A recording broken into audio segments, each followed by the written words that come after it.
Hello, I'm Dr. Vanita Rattan from the Hyperpigmentation Clinic. This channel is dedicated to skincare for skin of color. So as you know, I'm a doctor, but I'm also a cosmetic formulator, specifically for skin of color. Yay. Now, today's video is a little bit different. So as you probably know by now, it's Mental Health Week and Month. And so I'm doing quite a few different videos about this particular topic. And this topic I'm going to be talking with the beautiful Anchal, who I'm sure a lot of you already follow her and know her. She's on YouTube, she's on Instagram. You can follow her down below. I'll link her as well. But today we're going to be talking about female challenges and classic things that we have both felt. And if we've felt it, then probably like you guys have felt thousands of other people have felt it, women.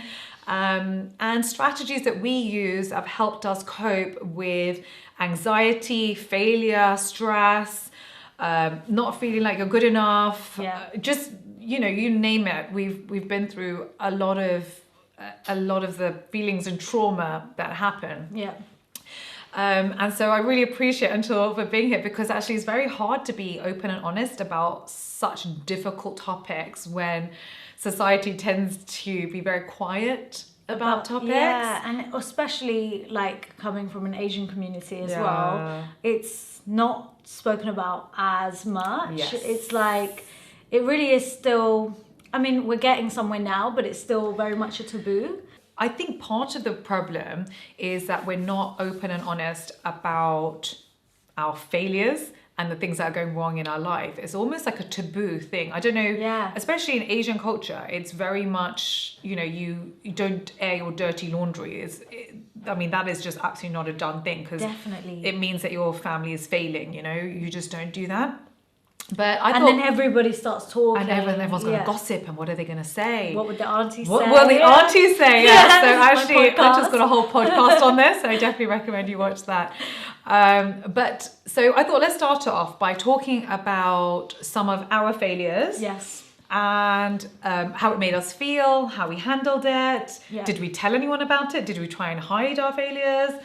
I think it's really important, because I feel like if we are open and honest about our failures, it gives everyone else permission to be open and honest about everyone else's failures. And then it's not a taboo anymore. It's not a secret, and that's one less thing that can stress us out. So that's the purpose of this catharsis. Confessions. I love it. Well, for me, like, you first. I'm okay. Well, being on social media for like practically all of my 20s, it's been quite hard to actually openly share my failures, because on social media, everyone wants to see the best bits. And this is not even if you have a job on social media. This is if you are anyone that is posting things on social media. Everyone always shows the highlights, the best bits. Look how much fun I'm having. Look where I'm going. But you never look at my nice handbag. Look at all of this. But you never see, like, the failures. You never see what is really going on, and nobody actually wants to show that, unfortunately, because you'll be looked down upon and you're not good enough. And it just gives people a reason to talk about you in a negative way when they don't know you. They see that snippet of you where you might be a mess that day, or you know, you're having a moment, and then they're like, oh my god, she's just right off. She's right off.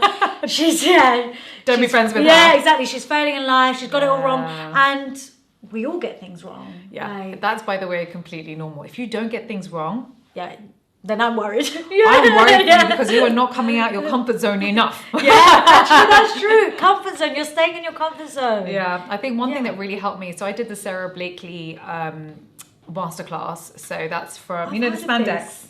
Spandex. So, you know, masterclass, I'd highly recommend it. And it just teaches you, you know, people who've really made it in different fields, how they think and what their strategies are. And that, I feel like, helps me grow in my own life and my own business and even social media. So one thing her father always said to her was, tell me every day what you failed at. Oh my God. And if she ever came back and said she didn't fail at something that day, he'd be really disappointed, because he'd say you didn't attempt something that you haven't tried before. Wow. And so I'd be like, give me a break.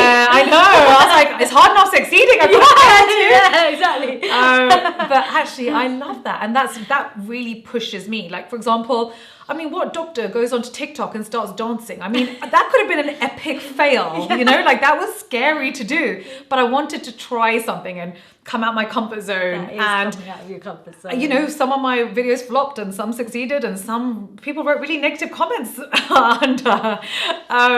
Unfortunately, And it's okay, you know, like, so that was just one example of me coming out my comfort zone. But just to let you know, I fail on a daily basis.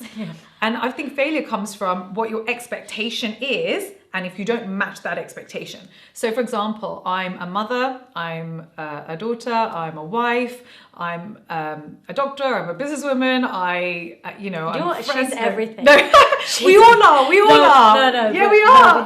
Actually, you're Superwoman. No. I said this to you before. I think I said it to you on my podcast. I was like, you're Superwoman. No. Because you empowered me so I'm much. a workaholic. Yeah, no, but it's amazing. It's amazing. So imagine that, right? So already, and I'm cooking and I'm cleaning and I'm trying to do everything. So guess what? I fail in all areas of this every day. You know, I might not get the Cooking right. Yeah, I might not get the cooking right. I might not got the cleaning done in time. Yeah. I might not have, you know, put the right socks on my son. I might not have, you know, packed the right gym wear for my daughter. I fail every day. I procrastinate sometimes. It's really annoying. And then I'm mad at myself every day. Yeah. So that's just a few. I mean, that's by 9 a.m. That's how many things I failed at. Okay. So just to give you some perspective. Yeah. Then later on, you might look at my eyeliner and go, Vanita, that's wonky. I failed again. See, it's just one thing after another. We're constantly failing. By the end of the day, I look at what I've eaten that day. I may have overeaten till 9 p.m., 11 p.m. at night. And again, guess what? My intermittent fasting has failed and I have failed again. Yeah, like you fail, even the things that you're good at, the things that you do day in, day out. I mean, you fail at those too. Yeah. And that's normal. And yeah, I think we need to normalize failing. Yes. Definitely. Yes, we need to talk about failure as a normal part of life. Yeah. It's not a taboo subject. Why would a taboo? It's like talking about food as a taboo subject. Like, it's not, how can that be a taboo subject? Failure and you shouldn't like beat yourself up about small things like that. Like your daily failures, your daily like small little things. Because I know as well, like maybe I haven't said the right thing to someone that day, and I'll think about it in the shower later on, and I'm like, oh yeah, I've done that. Yeah, you know, when you're just cringing and you're like, oh my God, I wish I didn't say that, or I wish I did this better, or you know, I wish I came across better, or something like that. But then, what can you do to change it? You can't do anything. You give yourself feedback. Yeah. Anything. Okay, so next time I'm not going to make that mistake. Right. I'm going to try. And I try to overcompensate if I think I've hurt someone's feelings by accident, or I said something that might have offended. Like, that kills me, because for me, like, my whole thing is I want everyone to feel amazing. I want everyone to be their best selves. So if I may say something by accident that I didn't even mean, or might offend someone, like, I will overcompensate by telling them how amazing they are next time I see them. I feel like I say things because I'm really direct with how I say things sometimes, so people take it in a way that's like, oh, you're really harsh, or like it's rude, but I'm like, no, I just like to get to the point. Oh God. Well, that's just how I am. Yeah. But then I'll try and like be soften really positive. So just give yourself feedback and give yourself a break. No, I totally agree. So in the holidays, I sent my kids to summer camp, and I got a call at 10:30 in the morning. And it was from the summer camp, and my son's 3 years old, and he's just starting, you know, the summer camp. So first time, like, I've actually sent him to something, and I get a call. So Josh is starving. He's eaten all his lunch. He's eaten 2 sandwiches. He's crying because he doesn't like the crisps that you've given him, and he's had his juice. What would you like me to do? And he's starving. He's starving. Also, oh my God, my 3-year-old's starving. Yeah. Oh my God, I failed. Yeah, I didn't give him enough food. And then I was thinking, hold on, I gave him 2 sandwiches. This boy can eat. Crisps, fruit. I mean, how much can one human eat? Right. And he's 3. Yeah. And in my head, you know, I'm beating myself up as a mother. Like, how can I not have known? That down as his failure for that day. Correct. Yeah. Correct. That's exactly what I did. I went, Josh, this one's on you. Yeah. This one's not me. I'm not taking this one. I think I did a very good job. Yeah. Blame it on the 3-year-old. Yeah. Yeah. But at the time, I felt awful. Like I felt, the poor lady's going, would you like me to go to Tesco? You know, you can pay me back at the end of the day. And I was like, oh my goodness, please just buy the boy food. Yeah. Just get any money. There's no amount of money that is going to be too much. Just give him buy more him food food. now? Do you give him more food now? He gets 3 sandwiches. Oh my That God. boy, I don't get it. It's boys. He eats more than I do. It's a good thing. No, I know. They say it's a good thing. Yeah. It's not a good thing when you get that phone call at 10:30 in the morning. No. So anyway, that's just one of my gazillion failure stories. Yeah. But let's start opening the conversation. So I really want you guys, please, to write down below if anything like this has happened to you. Your daily failures. A daily failure. It's just so nice. And I think maybe as you type it out and you write it, or maybe you even tell somebody else. Yeah. I think it's quite therapeutic to just take ownership of those failures. Yeah. Because for me, I never really talk about my failures. Yeah. Like even these small little things. Because when you asked me about my failure, honestly, I was thinking about bigger things. Like, what have I failed in? As in like, oh, I tried to really accomplish something huge and it just didn't go for me. But actually, I didn't think about all the little things that make us feel bad. Yeah, make us feel throughout bad. the whole day. But are so normal. We're so used to it, and we are also used to dealing with it. Yeah. And I don't know why. It doesn't make you a bad mom. Yeah. You know. Yeah, you're not. It makes you normal. Yeah, exactly. So yeah, I think it would be quite therapeutic for you guys to write it out right now in the comment section or tell somebody. And no judgment. This is a safe zone because whatever you're going to write down, I promise you I've done it myself. We're talking about bigger failures, which I think some people might go, okay, fine, Dr. V, you know, okay, so you put 2 different socks on your son or whatever. I've had big failures. So I opened up a restaurant when I was 28. Did you? Yeah, it was the biggest investment of my life. Wow. I literally used all my life savings. I borrowed money from my parents. I had credit cards. Me and my husband did it together. Wow. And I think we made money for the first 30 days and then we started losing money.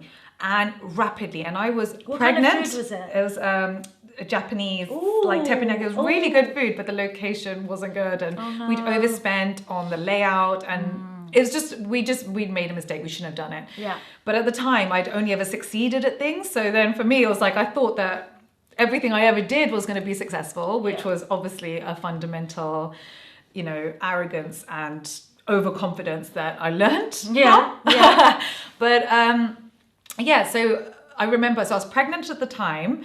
I was teaching medicine at the weekends and I was running the restaurant. So I was using the money I was making at the weekends to plug the hole at the restaurant. Oh my God. And I did that for 12 months. Like I'd hurt my knee. I was like hobbling, like my heart was exploding because I was palpitations. It was just literally the worst time ever. And it was at a very, very young age to be failing at such a massive scale, you know? That's huge. Like I'm like 29. I just turned 29. Yeah. So I couldn't even imagine. No, it knocked me off my that. socks. Like it took me years to recover. No. But it was probably one of the best experiences in terms of growth. Because if it happened later, I think it would have been in a lot more trouble. So just to put it out there, that was one of my huge failures that people probably wouldn't openly discuss and feel embarrassed that, oh my goodness, so if I failed at that means I'm a failure. No, it means that was a learning experience. You learned from it and everything you did afterwards was coming from a better place and you're much more likely to succeed because of that failure. Failure is essential. If you only ever succeed, you're only ever going to get so far because you're never going to take those big chances. Exactly. It's so true. I feel like that when I do my like daily Instagram videos that I post or something, every time it's a chance for me to fail because it might not do as well as I want it to, or you know, you just never know what the outcome is. You might get people that comment and say, oh, wasn't that great, or you know, or people that love it. You just don't know. You're literally putting your hard work into something and you were putting it out there and you have no control of the outcome, and you have to be prepared for failure every single time you post. And that's actually quite hard actually. Like now that I think about it, I'm like, oh my God.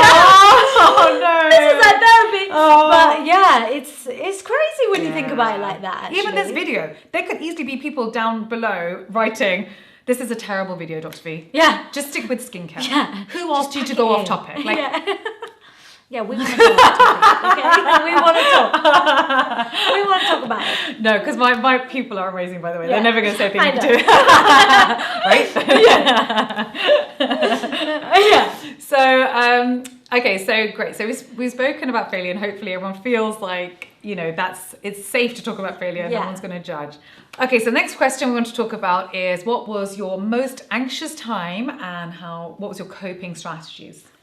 Well, my most anxious time is, I've had a few actually, because I've had anxiety for years, but recently it was lockdown, COVID, and I can imagine a lot of people had bad anxiety. And I think like mental health, just seriously, people that probably didn't have as much mental health had mental health during lockdown.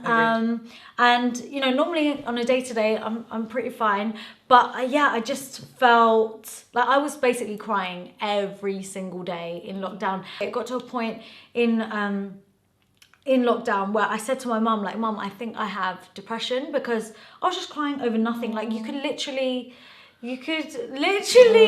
put like a 1 spoon more of sugar in my tea or something, and I'm like, oh my God. And I was like breaking down left, right, and center. I was eating my food, crying, and that was really awkward as well. Why did I do that? I literally now. Was your dad like, what are you doing? Yeah, my dad is, and when I cry, my dad is very like, why are you crying? And I'm like, no, I'm literally like, don't talk to me like that. I have anxiety. You don't understand. I think it's loneliness. I definitely felt very lonely. Like, I'm so grateful that that we had YouTube, and that I had something to focus on and something to do. I started recording my podcast during lockdown. I think a lot of people did do a lot of content in lockdown, which was amazing. But at the same time, if you didn't do anything, if you used that time to just be still, to have a break, that's also amazing. Like I feel like there was also a lot of pressure where there were other people on social media saying to people like, use this time to, you know, do this, or use this time effectively. But what if those certain people didn't have that mental capacity to use that time? You know, like, it is hard. It was actually a really hard and difficult time and strange time. So if you didn't do anything, you also didn't fail. Like you know, don't beat yourself up about like, oh, I should have started my business during lockdown. If you didn't, it's okay. Like, it was a hard time. So, but if you did, that's great. That's good for you as well. So there was no right or wrong way, but during lockdown, I really, really struggled. And I feel like as it eased and I could slowly I didn't go anywhere. But all I went is to my sister's house and then to my other sister's house. Did you have any like, how did you deal with the anxiety of it? Honestly, I cry a lot. I cry a lot, and I talk to, I'm very lucky I have like a lot of siblings. And I would just call them, and I would just cry on the phone. But at least it's almost like sharing is caring. Like, I feel like sharing your feelings with somebody, especially females. Like, I just did a video today actually with a male coach about men and how men don't talk about their feelings, whereas us, we've been like programmed. I don't know whether we're genetically this way or whether it's culturally. This is what we do. I always poke at my brother. I'm like, tell me how you feel. And apparently those are the wrong words to use with a man. Yeah, of course they are. Apparently you went to say things like, so something's a little bit different. How are you feeling? Is there anything you want to talk about? Like, no judgment? Like, that's, I know. Because men don't feel safe, like, actually talking about their feelings. They're not used to it, right? Yeah. Whereas us, we're like, you know, I'm on the phone to my mom, my nanny G, my mussy. And I literally will tell you every detail of what's happening. Yeah. I'll say the same story 25 times. And then by the end of it, I literally have to tell one sister, tell the other sister, tell the brother, tell my mum. And by the end of it, my husband's heard, by the way, all 25 versions. And then you've got your own version for him as well. Then you've got ad-libs. I know. He's like, Peter, like, do you have to tell the whole world? Does the whole world need to know? Yes. And I was like, I think yes. I think it's a good thing. Yes, it's a great thing. You've got it off your chest. You've got it off your chest. Yeah. So I totally agree. Yeah, I think for me, one of my most anxious times, definitely with the restaurant, because I honestly, I was in debt. I had a baby on the way. I was in pain because of my knee. It just really was not in line with my blueprint. My blueprint at this point was, you know, I should be very successful. I should have a stable home. I should have a stable income. You had high expectations. That's what it was. I had really high expectations. You know, like it was like I wanted to have my baby by a certain age. Like I was really like militant with my timetable to a fault. And then guess what? You're never going to achieve that. Whatever the dream is. Whatever your plan is. Like God laughs apparently. Yeah, God is like, okay. Yeah, I've got another plan. Yeah, literally always. And I always say, whenever people say, so what's your plan for the next 5 years? And I always say, I don't have one. Like, genuinely, it is God's I can try having one. Yeah, I don't have a plan. I'm like gonna take each day as it comes, and I'm gonna do whatever God guides me to. That's literally it. So with Sienna the first time, I was already, you know, emotionally everywhere, and then you have your actual baby, and you are, you know, you go through your lows because your estrogen and progesterone, and it was a very low period. It's hormonal. And then again with my son, I also went through another low patch, and I just remember so clearly saying, like, my dad was telling me off about something, and it was week 2 after I'd had Josh, and it was something little, like it really was little, and I just snapped and I said, Dad, if you want me to have full-blown postnatal depression, carry on. And he just got really scared, I think.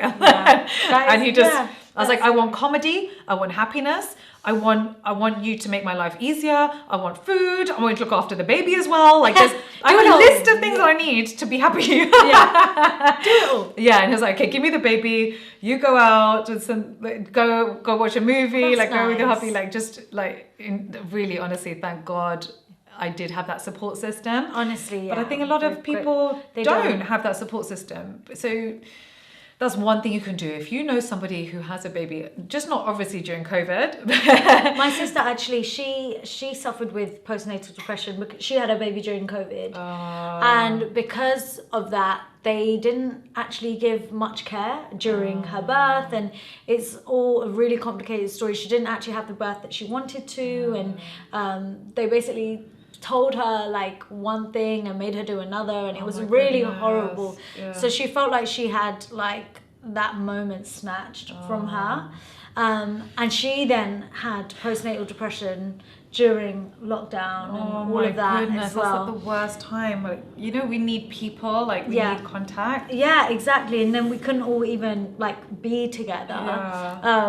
And it was actually really hard, like seeing her be, because when someone has like depression or postnatal depression, they are so far from how they normally are, and it's actually really challenging, like to support them. But yeah, you want to do everything you possibly can, and what I found was just going on her kind of timing of things, and when she wanted to speak, we would speak. We're there to listen. Then I'll ask my questions about how are you feeling, But I never wanted to bring it up in case it like triggered anything. Yeah, I think you're completely right. It's a very weird feeling. I felt like I didn't know the right way up. I felt like I was in a black hole. That's what she said. And I just couldn't get my emotions or my bearings. I didn't recognize myself, and I didn't get it either because I felt guilty, like how I'm so blessed with this beautiful baby that I had tried, and I had a miscarriage before, and I tried so hard to conceive, and then like you feel like, God, I'm even more worthless than I thought, you know, because like I've got everything, like I've been blessed with everything, and I'm still feeling like this, like, how can I be so ungrateful? It's a horrible, horrible place to be. And I think I didn't fully appreciate it until I went through it myself. But I think a lot of people watching are going to have recognized this in themselves or their siblings or their mother. It's so common as well. So common. But then, like, again, we don't talk about it. Why don't we talk about this? This is a huge issue that it's almost like, so you're a failure as a mother, because you felt these things. But Yeah. guess what? Everyone felt these things. It's like, yeah, because some people are like, well, you should be lucky that you were even able to have a child. And it's like, I'm not saying that I'm not lucky. Yeah. You know, you're not being ungrateful.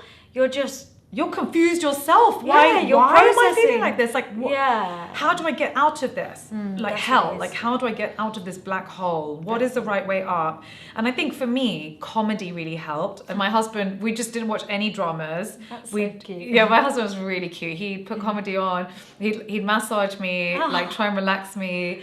My parents were really great because I was living with them at the time, and they would literally take my baby, let us have our time together, which was really important. I needed time with my husband. Like, he makes me so happy, so then I needed that. Whereas if it's constantly, you've got nothing left to give. Imagine your glass is empty, right? You're not sleeping, you're exhausted, you're not eating properly, and now you also need to look after a baby. Like, it's hard. How much can one human take? Like, that's torture, you know? Like, we need time to fill our cup and breathe, recoup, regenerate, and then we go back to the baby and we're much better parents. Yeah, or like just even in general daily life. Say you're overworking yourself, like have a moment to even if it's 10 minutes to just breathe. Take a moment out. No one's saying take a whole day off if you don't want to, because I know we don't like days off. But take your 1 hour. Yeah, take your 1 hour. Then get back to your work. Yeah, literally have a cup of tea. Like we had our coffee break. Yeah, we did. And then get back to it. Yeah. Like, and you just freshen up, freshen your mind, and also sometimes just check in with yourself and be like, okay, what is stressing me out right now? Like, why am I stressed right now? Yes. How can I manage this? And also sometimes, when you address that one thing, because a lot of the time for me as well, I'm frustrated, I'm annoyed, I'm stressed, and I'm walking around and I'm like, and I'm taking it out on everybody else around me as well.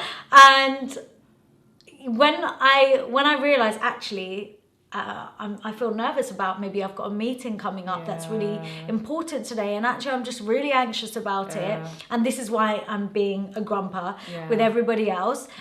But when you check in with yourself and you're like, okay, makes sense, and now I'm gonna act normal. I'm gonna be a nice person. I totally agree with you. I do this thing where I call one of my good friends who also happens to be a coach, and she's how helpful. I know. Oh, I'm gonna give you a number. She's amazing. Please. I'm gonna do a video with her next week, because she's the person I call when I'm getting really stressed and really like I feel like I'm pulled in a million different directions, and again I feel like I'm failing at everything, and I'm not living up to my blueprint. I call her and she'll say, okay, her name's Nisha. She's like, Vanita, like, break it down. What fundamentally is the main issue here? How are you going to address it? What do you need to do? What are the 3 things you need to do to address that problem? And when someone else comes from outside to distill the problem into something so basic that you just think, oh. Yeah, and you know what? You don't need a life coach most of the time to tell you that. You just need that one person. She's your friend. So the next one is really interesting. The question is, what advice would you give to your younger self on mental health? What advice would you give? I was a very traumatized child. So I would say, honestly, like, I don't know whether this is an Asian thing or not, but I definitely had very strict parents, and exams was, for me, it was like life and death. It was that, honestly, it was like the exact words that came out my parents' mouth was, we will kill you if you don't get 100%. Like, and they meant it. There was no room for like even negotiating like 99%. Like, it really was like. But your parents are doctors. 100% or death. Which one? They're doctors as well. One's a doctor, one's a pharmacist. Right. So then they're very high achieving, but they're also immigrants. So immigrants are hard workers. They just like they have excellent work ethic. No room for failure. Yeah. There's just no room for failure. So I was already a really anxious person, and so I wouldn't sleep. I would, be working all night. I'd work till 3 in the morning. I'd eat cheese toasties. I'd become really overweight. I'd lose my hair. Like, I'd wake up in the morning and I'd have hair on the pillow. I couldn't breathe. Like, I'd have palpitations. Were they like, well? No, get the grades. It's really strange because my dad went through the same thing. Like, he's that kind of nervous person as well. Okay. So he could recognize everything in me. Okay. you know, and he'd sort of say, yeah, okay, calm and breathe, but also you better succeed. Like, yeah, you better manage so I was like, how you're feeling. Do you do really mean I should calm or not really? Yeah, exactly. So I think I honestly had no coping mechanisms. The only coping mechanism I had was to succeed. Like that was my only way of being able to breathe and relax. So I became very work obsessed, and then that became a habit. That's why you are. Yes, and this is the thing my parents say now. They're like, yes, but look how good you are now. Yeah. It paid off. I told you, and I was like, no matter what I do, I can't.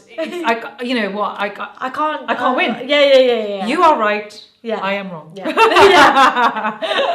So that was my coping strategy, was to succeed. And then later, literally, I would say in the last maybe 10 years, like even less, maybe even 5 years, I've learned to become still and breathe and realize I'm not going to die if I fail. Yeah. You know, like that became. And I'm not a machine. Yeah. I became instilled. Like, and anyone that told me anything different, I think, oh no, you don't want me to succeed, or you don't get it, or you're not on the same like crazy wavelength as me. Like I still think that sometimes. Do you? Yeah. I'm like, I don't understand. Yeah, I don't need to be friends with you. I know. So, oh gosh, I think I wish I could go back. I wish I could say to my younger self, you're not going to believe this, but listen, you can succeed and breathe. Yeah. And meditate. I was going to say meditate. Yeah. And relax and have full certainty that you are going to achieve your goals. Yeah. Can you believe that this is actually how you can live right now? Balance. I wish someone had told me this, because and this is something I'm going to teach my daughter and my son, is obviously I'm going to like push them hard. I'm telling you right now, and Sienna, if you're watching this, get ready. Because I am going to push you hard. But balance and breathing and meditating is so essential to, and stillness is so essential. In a way, it is a good thing, like knowing how and when to switch off. You don't necessarily have to switch off for days and all of that, but you do need to know, like, you do need to know how to pause. Yeah. Like, that's literally it is. It's not stopping, it's taking a pause. And that's not failure. I would think that was failure. Yeah. I would think if I stopped, I feel like I'm a failure. I feel guilty. Death. Yeah. You know? I feel guilty when I'm not working. So guilty. Yeah. I'm like, well, if I'm enjoying myself, like having a social life, but I've got all this stuff to do, like I'm gonna fail. Like, you know, the only person that's gonna fail is me. Yeah. So, but it's a vicious cycle. What would you say to your like younger self? Were you like this growing up, or is this how you are now? No, it's really how I am now. When I was growing up, I wasn't academic at all, as you could tell. But I wasn't academic at all, and I really did try. I really did try, because my brother, who's a year younger than me, is really academic, and then my older sisters, they were just all like normal, I say, like academic kids, and could study and all of that, and I just couldn't. I just didn't like it. Didn't like it. Couldn't get it. I wanted to do arts and crafts. Yeah, and that's literally me. Yeah. And actually, this is a moment of failure that I had from a young age. So my mom and dad put me and my brother. At this point they could afford to. They put us two into private primary school. So they moved us over from a state one to there. And I really struggled because I was only there because my brother was there. Yeah. And then going into secondary school, you had to do like an 11 plus exam or whatever. So I spent all summer studying, and that's not my thing. I passed the exam. I passed the exam, and honestly, all I did in the exam is tell myself I could do it. I was 11, saying you can do it, you can do it, you can do it, which is crazy. And then when it came to actually like going to get uniform or whatever, we paid the £200 deposit for the school. And my dad, he always says that he didn't say this to me, but he did. He told me, he said, no, you're not going to this school. You're going to go to state secondary school where your sisters have gone. And I was like, why? Like, Yeah. I passed the exam. I did everything that I'm supposed to do. Yeah. And he said that you're a waste of money. What? But what he meant, Yeah. is that, like, you struggle. You're not going to thrive as much. And I get that. But at the same time, like, obviously, as a child, you're like, but I passed. Oh my God. And my pass wasn't good enough, you know? Yeah. But that's not you failing. No, it wasn't. But I think I've always, and then obviously where my brother's like always been academic, and then he did get to go to secondary, a private secondary school. Not that it mattered, because I actually loved going to a state secondary school, and it really shaped me into who I am now. So it was great. Yeah. But in that moment, it's like a moment of failure, a moment of not feeling good enough, and then I think that moment, that not feeling good enough, just continued all the way through. Yeah. Obviously, constantly comparing myself to everybody else, also not getting the best grades, constantly being in detention every single day, after school, literally. Every day without fail, it's in my planner, and going on report, being internally excluded, all sorts. But I was a good kid. I just spoke a lot. I was just distracted and just Do you know what you just said? Actually, this is really important point. Actually, so same thing happened to me in terms of. So I'm dyslexic, and I really struggled at school. You read the biggest words. I know, but do you know what? I tell you what it is. It became my superpower. Yes. Because dyslexia actually made sure that my memory retention just surpassed everybody. I worked harder than everybody else because I had to, and so then that work ethic an amazing thing though, became instilled. Something that is like seen as so negative, where people are like, dyslexia. And honestly, even to this day, if I tell my parents I'm dyslexic, they laugh. They're like, no, you're not. My dad says, I think you're dyslexic. Oh, he actually says it? Yeah. No, I found you out. didn't get me bloody tested, did ya? No, I found out at medical school, the test was the dyslexia lecture. And the test came up, and I was passing this test. And I said, I knew it. I knew there was something wrong with me, because everybody else was reading really quickly. And for me, I read slower. The words were being jumbled up. The letters were jumping all over the place. And I think two things really helped me. Number one, I did a course called Tony Robbins. And one thing he said was, no matter what your parents say, no matter what your teachers say, no matter what your friends say, only you decide your own destiny. And only you decide if you are good enough. Yeah. And you were born to shine. Yeah. So don't let anybody tell you otherwise. And so what I did is I looked at dyslexics in the world, and I found Richard Branson. If you look at Toby Lutke, he's like who owns Shopify. Yeah. If you look at the billionaires of the world and the most successful people in the world, they're all dyslexic.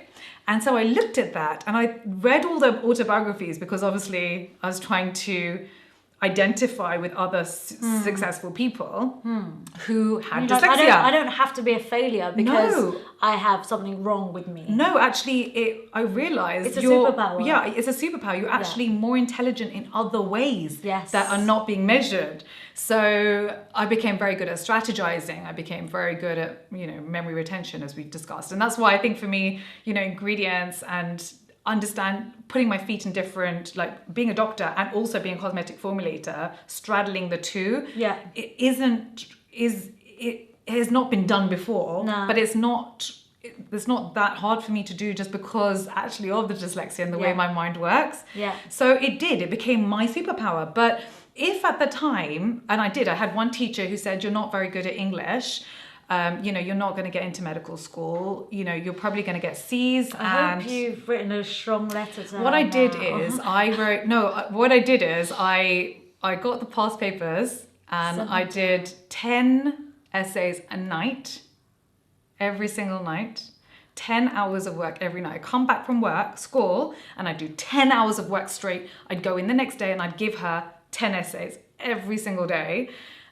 To improve myself, because honestly, I just remember Tony Robbins saying, don't let anyone else choose your destiny. Yes. You're fully responsible for yourself, and you can achieve anything you want to achieve.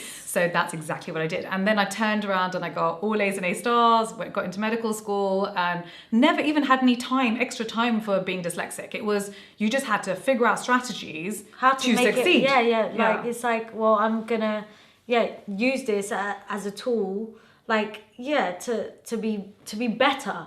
You know, to make myself better. But I literally, I struggled all the way through, and then I got to like 16, 17, thought I needed to study, going to college and all of that. Got kicked out of sixth form. And it was like a mutual agreement between me and the head of the college, and she was like, we don't want you here. I was like, I don't want to be here. Oh my goodness. And I literally left with no plan. I remember calling my mom on the way home, like, Mom, I've left. Oh, and my goodness. She was like, what's your plan? I was like, what's your plan? I don't have one. I was like, I don't know. And like, I honestly, I remember like driving my car. I think I was 17, and like, I just remember being like, what am I going to do? And you know, on the radio, it was like that time where results were coming out or something as well. And people were like, oh, you know, get into this apprenticeship, or if you're between 16 and this, do this, do that. And I'm thinking, okay, what should I do? Should I do this? Should I do this? Should I do this? And like, the only time I've ever felt good enough is like probably now, where I can see the hard work that I've put in, and I can say I did this all by myself. I've taught myself how to edit. I've taught myself makeup. I've taught myself so much, and nobody else did that for me. You know, you did it. Yeah, I did it, and it's so amazing, and it's crazy. Like, I never even like think about these things actually. I never actually speak about these things.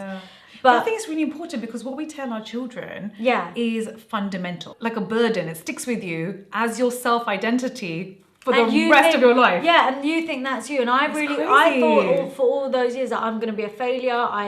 I'm not good enough. And I feel like I've spent all my adult life wanting to prove myself, not only to myself, but to my family, to my parents, to show them that actually I am, even though I'm different to the others, I'm good. Successful. I can be successful doing something that's not academic. And if I was speaking to my younger self, I would say, like, don't put too much pressure on yourself. Enjoy the ride. You're so right. Yeah, and I feel like, especially kids nowadays, because they are seeing so much on social media, this, that, the other, they feel this pressure to be hustling, making money. And it's like, actually, be a child. Like, enjoy being a teenager. Like, stop trying to grow up so quick and be an adult so fast, because then you got bills to pay and all of that. But there's other stresses. There's other stresses, exactly. So while you can, live off your parents if you can. Enjoy it. Go to Legoland. Enjoy Legoland. Because it's really expensive when you have to pay for it for your children. Exactly. So if you are lucky enough to have your parents, pay for you and stuff, do it. Enjoy it. That's such great advice, actually. That's actually one thing I wish I could go back and tell my younger self was, enjoy the ride. Enjoy this time. You are going to be absolutely fine. Wow, today I feel like we could talk forever. Honestly. There are so many more questions that we wanted to talk about, but I feel like we will be here all day. We're gonna do another video. We're gonna have to come back. I know. But please, can you all write down below if any of this resonates with you? It'd be so good. It'd be so nice, because honestly, for us, because I really feel definitely my YouTube channel is a community. Like, I will put a question out and someone else will respond to the question, and then there's a whole chain of responses that happens. It's like, so nice. But Dr. V said this, and Dr. V said that. So I love that, and I really want to do this for mental health too, because I genuinely feel like if I've been through something, maybe some of you have been through something, or there may be other things that you've been through that when you put in the comments section, other people are going to say, that happened to me and I felt that way, and my mother-in-law said this thing to me, or you've not been through any of it, but you've seen a different perspective on someone else's life, and it's just like, you're out of your own bubble, and it's just so interesting, like, hearing about other people's stories and sharing. And if there's anything that you would do differently now, having watched this, would you talk more openly about failure? How would you talk to your children, or what would you teach your children, or anything, like what would you tell your younger self as well? Like, leave it down below, please, because I'm really excited about reading every single comment. This is a really important video, and I love skincare to pieces, but skincare is a part of self-love, and mental health is a part of self-love. And so really I want to help in as many ways as I can. And this is me. Sorry, I dropped my phone. Sorry. This is my love letter to you. So I really want to be brutally honest and talk about every little thing that's happened to me. I'm sure there'll be some people writing down below, Dr. V, keep it to yourself. We don't want to know. I wanted to know. Oh, thank you. Yeah. Please don't say anything mean down below. No, it's all positive vibes. Yeah, we want to create a safe space. Yeah. So thank you so much for watching, and I'm always here for you. So am I. And so is Anshul. I'm going to write down all her details below for you as well. So please do follow her. We did a video actually today for Anshul on going through your skincare routine. Yeah, she's literally gone through my whole. I annihilated it. It was traumatic. Yeah, it was. I feel like my heart got broken. Yeah, but then it was mended again. We mended the heart. Yeah, mended the heart. We gave her a proper skincare routine that was great for your skin. Yeah, I'm really excited. Skin that breaks out but wants to be and like some anti-aging, good for dull skin, glowy, anti-aging. You did the whole. We did a whole thing. The whole thing. Yeah. So make sure you head over and watch Anshul's YouTube as well to watch that particular video. Right. So thank you so much for watching. Thank you. Bye. Bye.